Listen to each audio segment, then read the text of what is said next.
Northeast of Italy, 2Ks to the top, and it's the breakaway that takes it on first.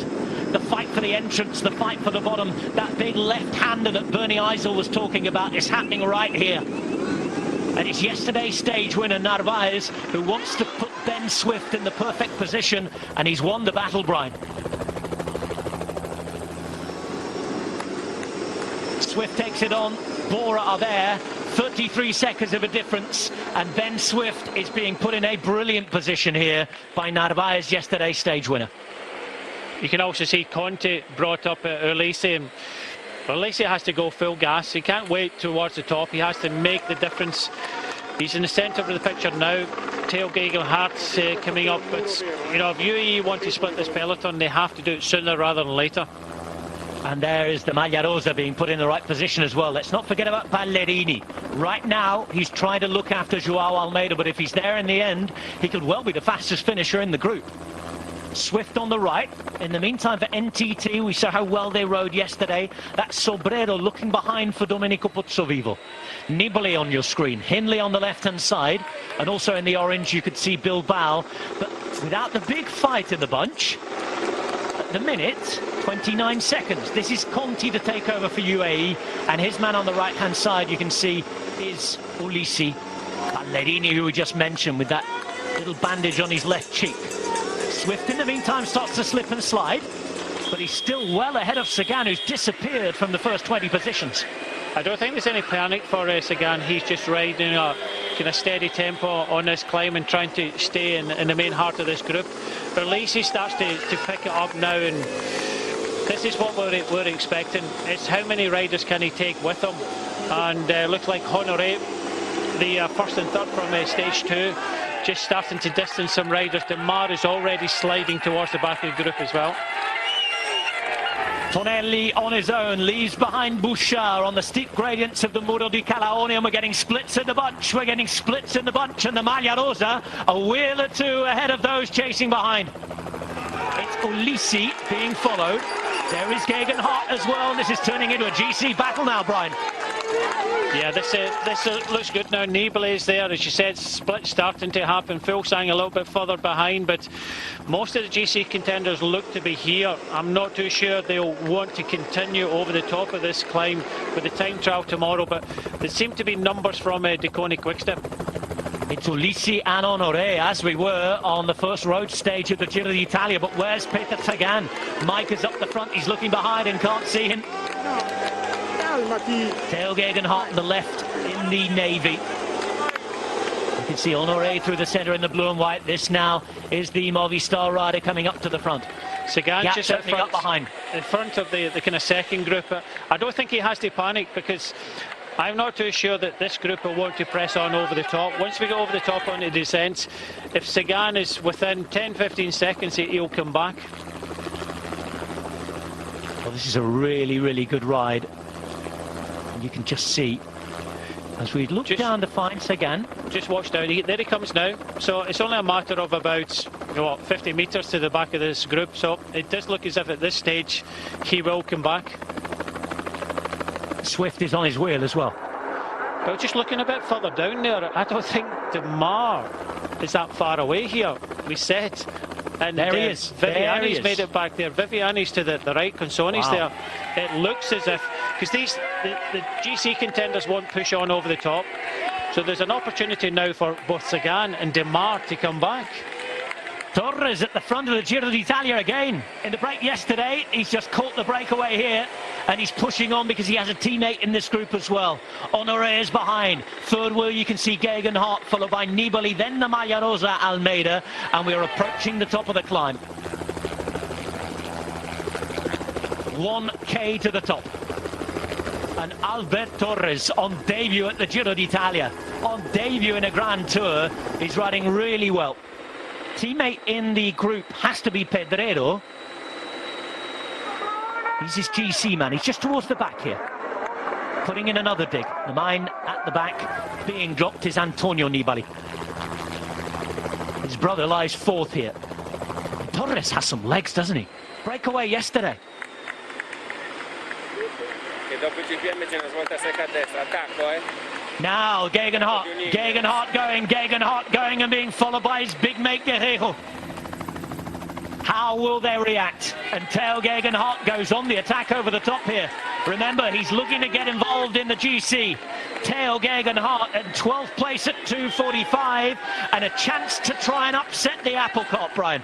But just look at the pink jersey. The pink jersey reacts. He's got teammates back in the group. I would have probably just been a little bit more patient because, you know, Theo Gegenhardt, not an initial threat, but I just think it's because they know each other, and he's got James Knox just behind. And this is what we saw the other day. Almeida will take it up, and I don't think he has to. James Knox is coming up, sitting in front of him. You know, he needs to calm down in these situations. And here's Guerreiro. Knox just takes over at the front to try and pull things back. And this is the man who you expected to attack, Brian. Now we need to see what the gaps are to those behind. Bilbao follows. Most of the GC guys are in this group. Nibali sitting right on the wheel of the pink jersey. Guerreiro has just a few bike lengths. Has some supporters from Yorkshire there as we're coming close to the top now. And the gaps aren't huge here. Over the top he goes. And Guerreiro has just a few bike lengths now on the Maglia Rosa, and James Knox who's looking after him. I think it was just a case of maybe going on the attack but taking the 3 points as well. But numbers there for the pink jersey. Even more coming up here with Honoré, but then we see Sagan, so it does look as if Sagan, he's got Thomas de Gent there as well, Zakharin, he'll make it back. Seen Battaglin there, Fellini. The question is, how far back is Demar? Ben Swift being dropped a few wheels as well there after looking initially so good. So what happens here? For now, it's Knox who presses on. There's Bilbao on the right hand side. This is the moment that Guerreiro gave it a go. Remember, he's taken the points there, hasn't he, in the King of the Mountains too. 3 points for him. And he extends his lead to 11 over Giovanni Visconti. Here's Demar. He's still with Viviani. He's still with Consonni. It's a chase back on now, on this descent, and then over the 12 kilometres to the line. Especially if these lot look around, there's a real chance for some to get back. The thing is, will Deconi Quickstep push on? Because in this group you think Almeida stands a good chance of winning the sprint, but Sagan is not far away.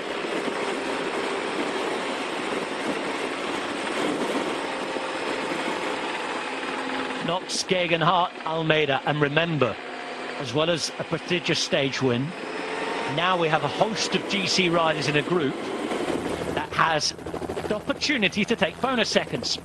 10, 6 and 4 on the line. We know that Demar's around 30 seconds back. Still 14.5 Ks to go. Viviani in that group as well. All depends, I guess, on the organisation after this descent on the flat, Brian, with 12 Ks to the finish.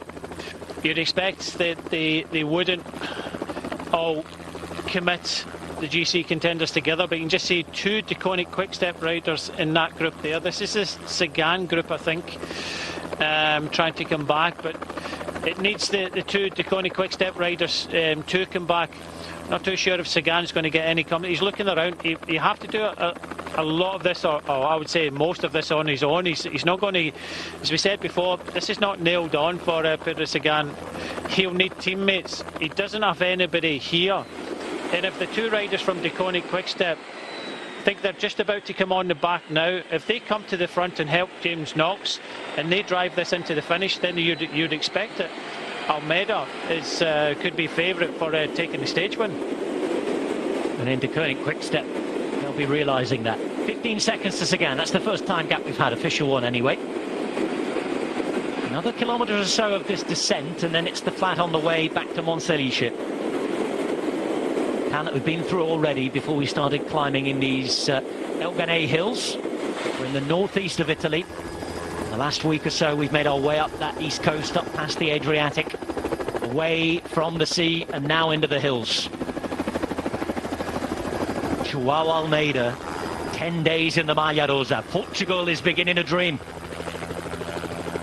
Again, reacting really well.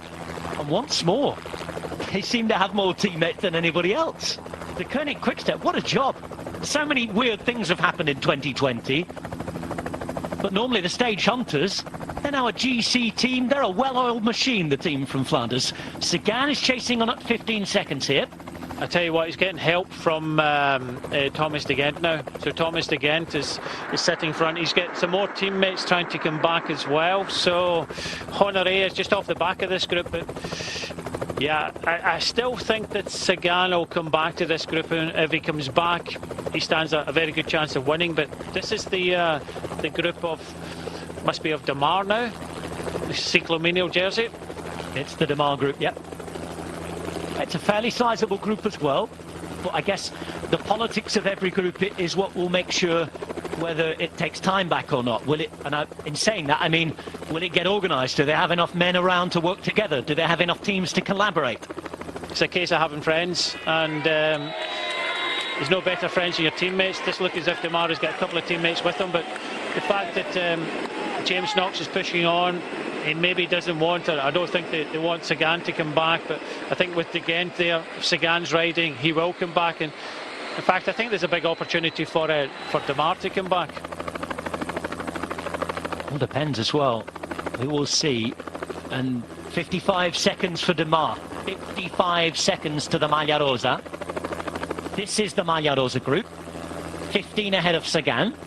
Let's see James Knox riding here, but there's another man coming to the front now. Masnada's coming up now, so let's see what Masnada does, and maybe the shout is, you know, let's ride this, let's go for the stage win and the time bonuses as well. There's Honoré coming up for Deconic Quick-Step, so another rider making it to the front. Are they getting the call now from the car? You know, make that effort, get across. This is our chance to do something and pick up some bonus seconds. Because we know that the Giro d'Italia is not just one in the mountains, not just one tomorrow in the time trial. It can happen, it can change any day. Yeah, I would. Looks like Ineos are starting to ride with Ben Swift there, and you know, this is going to help. This is going to help Sagan. I know you have to put Ben Swift in it, but I think for Deconic Quick-Step, if they can hold off this group, then Almeida, he's already shown he can sprint well, and he'll be thinking of maybe trying to take some of these bonuses.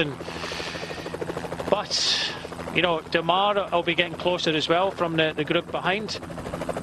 Ballerini's a passenger in this group as well. He's not going to ride here, you imagine, but if he gets a nice ride to the finish, he'll fancy his chances too. We know that Battaglini's in that group as well, and Pernsteiner, who lost a bit of time yesterday, looked like he was riding there to try and bring back Battaglini as well. So with Viviani, this is the Demar group, and now Viviani is sending a teammate to the front. It's Consonni who starts to ride for him. So Viviani clearly feeling better. This is developing into an intriguing finale. Well, we get 10 Ks to go. We've got three main groups here. We've got the pink jersey group of the GC contenders. None of them interested in riding with the time trial coming up. So this is a battle for the stage win, and Almeida, with the sprint he's got, could be potentially taking the stage today. Then we've got the Sagan and Swift group just behind, and then we've got the Viviani Demar group. So three groups and only 46 seconds between them all. And the reason why they're driving this now is because they want to win the stage with Almeida. You know, normal circumstances they wouldn't be driving this, but they believe that Almeida is a fast enough sprinter at the end. He's already shown it in this year's Giro d'Italia. They want to try and win this stage. Could be an interesting battle between the Portuguese riders, because Guerreiro is in this group as well.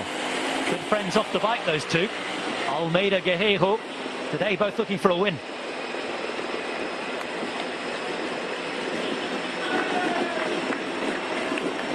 James Knox, Mikel Honoré, Fausto Masnada. And there is Joao Almeida in the pink jersey. You know, the other scenario is with Deconic Quick-Step riding the way they're riding at the front now, with Ballerini getting a free ride in the Sagan group.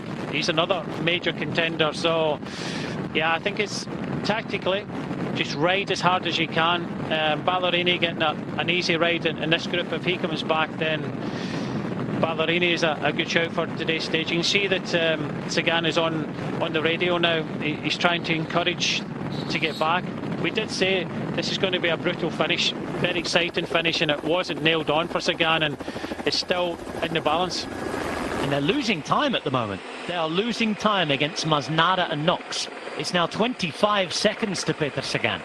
it's going to come down to numbers in the finish for Bora Hansgrohe. They've got the 2 riders here in the general classification, Conrad and Micah. He only has Fabro behind, and you know, that was always going to be the case, that Fabro would be the rider, but it's Ineos that are helping bringing Sagan back into the fold. I just want to get a look and make sure who that Movistar rider is in the front as well, because if it is Torres, then that's another candidate, and that again would be unexpected out of nowhere. I saw 2 Movistar riders there, one with a bulkier frame right towards the back of the group. This is the chasing group at 28 seconds now. They've got Castroviejo into the chase as well. They're going to get caught. They're going to get caught by the Viviane Demar group, so they're going to catch the Sagan group, and yeah, it's 30 seconds. Still in the balance at the moment, but it's looking like the GC group could be pulling this one off, with the fact that James Knox and Masnada are riding like this.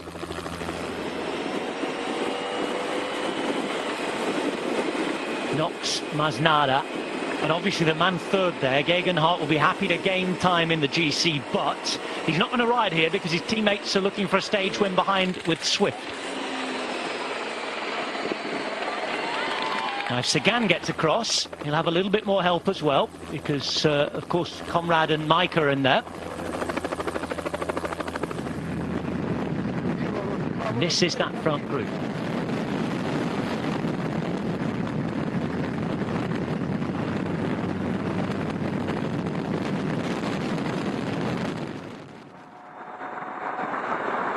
That was interesting.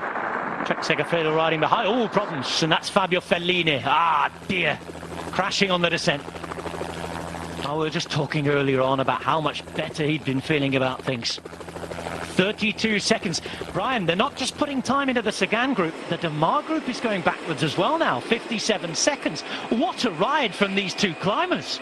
Huge ride from Masnada and James Knox to put the car in and now, so that will give them a little bit of confidence. Normally when you see the car going in, you know that it's going to be over 30 seconds, and Fabro is not riding. It's down to Pinchot and Castroviejo, and you can see Sagan completely on the radio. Ben Swift must be thinking, well, if we drag Sagan up, Sagan's going to win the sprints. They'll know that this group is 30 seconds behind, but there's only 6 kilometres to go in this stage today. It's looking like we're going to be a sprint between the GC contenders. Who'd have said that at the start of the day? Incredible. I just want to get a check on the entire composition of the group, though. Of course, you've mentioned Ulisi. I want to check whether Torres is there. There's 2 riders from Movistar, and obviously we're only seeing really the helicopter shots here. Now, this is the next group. This is the Sagan and Swift group. They might have missed the boat, and that was that crash there at the back with Fellini. A look behind from the riders involved. Disappointing. I don't think they're coming back. 36 seconds now, doesn't look like it. There's a lot of looking around. Here they go. There is Ulisi. 84, there is Honoré. He's not riding on the front either at the moment. Nibali's around. Well, he's not long on, so he'll be moving up to the front. He was one of the riders that got gapped towards the top and has managed to come forward. So Ulisi is in this group with Brandon McNulty. Ulisi, another good finisher, but by the looks of Almeida, he looks quite quick when it comes to finish. There, the group's on the road. That Sagan group splitting up. Now then. Yeah, they've called it off. Oh, there's a group trying to get across there, Brian. Yep, Ballerini's just followed Sagan. Ballerini's just followed. This is to Thomas de Gent. 30 seconds. Thomas de Gent, Ballerini, Sagan, and Swift.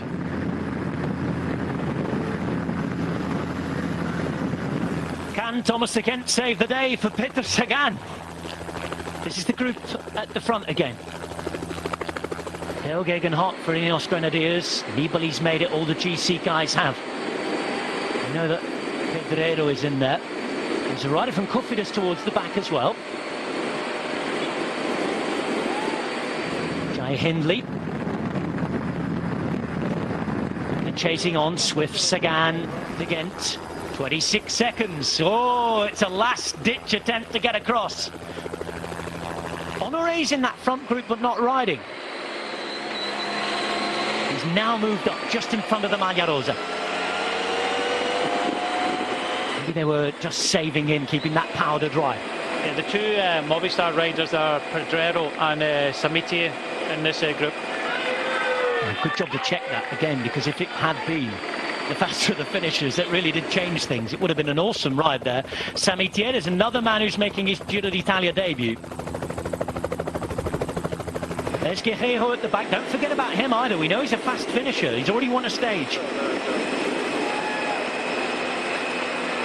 I think Honoré he's a hard job coming up, but just look at the effort of Masnada and James Knox to hold off these four or three strong riders with one passenger, Ballerini at the back. So, you know, Deconic Quick-Step got it completely right today. They've got Ballerini in prime position if Sagan comes back, but I don't think they will come back, and I think Honoré is being kept back to try and lead out Almeida for the sprint. And you've also got Ulysse in there, but Ulysse bringing up Brandon McNulty. McNulty himself, remember, has won a little bit of a bunch sprint behind, hasn't he?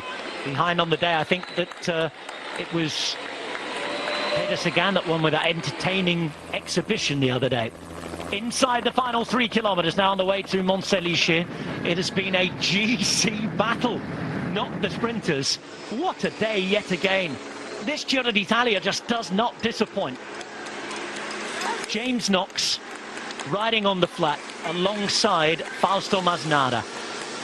A well-oiled GC machine. And a reminder that the Deconic Quick-Step came here last year and failed to win a stage. They've come here looking for GC this time and looking for stage win #1. The Demar Group, I think, have called it off. They're suddenly at a minute and a bit. This is the chase on from Sagan. We know that that other group they were with had called off the search as well. 20-odd seconds the last check for them. I think we need to concentrate in this group now, because it does look as if the winner's going to come from the GC contenders group, with Almeida favourite in my book. Well, they're still riding behind. We're getting a time check of 1:30 there. Must have been wrong.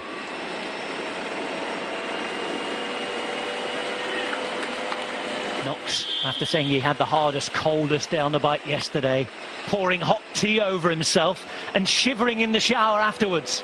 Struggled to get warm all night and stayed in bed all evening to get warm. Here he is. Well, he'll certainly be sweating now. Him and Masnada riding their hearts out for Joao Almeida. 22 seconds on the chasing Sagan group that has Ben Swift, Ballerini and De Kent.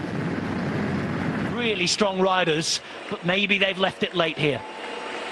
An opportunity for Almeida to try and take something. The others start to move up and position themselves for a sprint now. There's a Cofidis rider as well moving up on the left-hand side. On the right we see Movistar putting themselves in position.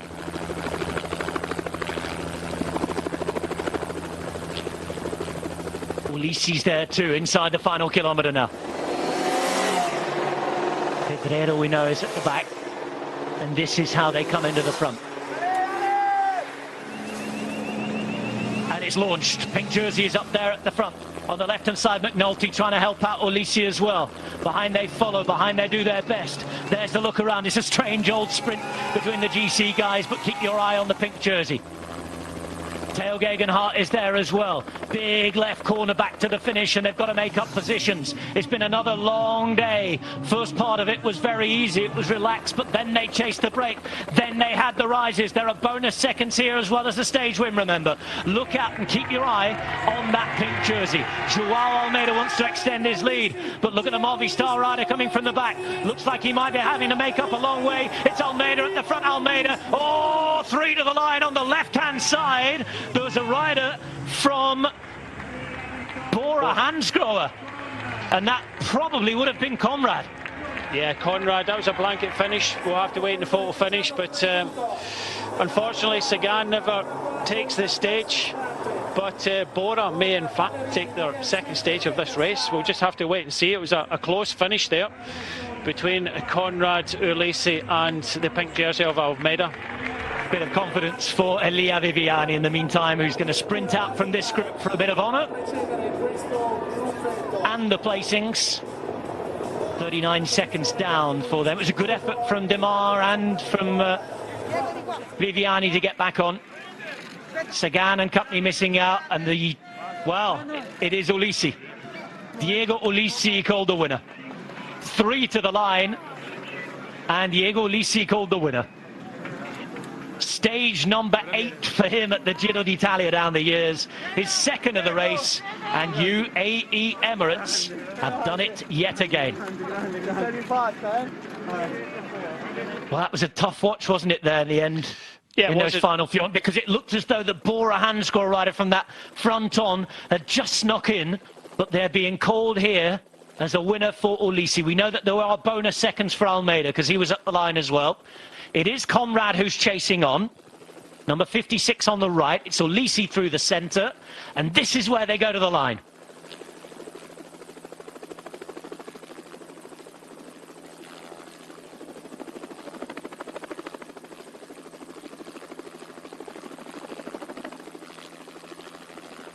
He celebrates. He has it. And Ulissi. He comes to the Giro. And he knows to win, Brian. Yeah, number 8 for him. It was close in the finish, but it was enough, half a wheel. Who's got second? I think it's Joao Almeida who's picked up those 6 bonus seconds, so that is crucial. Almeida extends his lead in the Maglia Rosa, and the man who bursts up the centre here, Ulissi in the white jersey, has won the stage.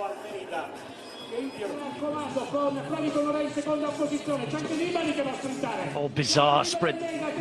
Very, very strange sprint to the line. GC riders involved.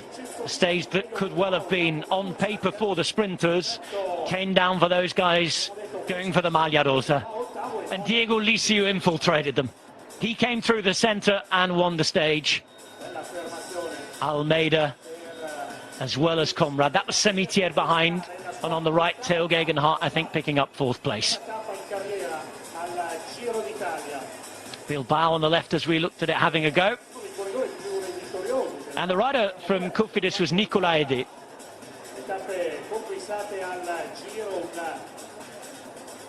Difficult to get a look at everybody, wasn't it, on the way in there? When we saw it to the line, 3 together. And afterwards, the confirmation that Diego Ulissi is the stage winner. Not having a bad season, are they, in Grand Tours? UAE winning the Tour de France. 2 stage wins here, and another good day for Brandon McNulty. Doing his job as a lead-out man, and still at the gates to the top 10. It was just about Almeida in second. There's the confirmation.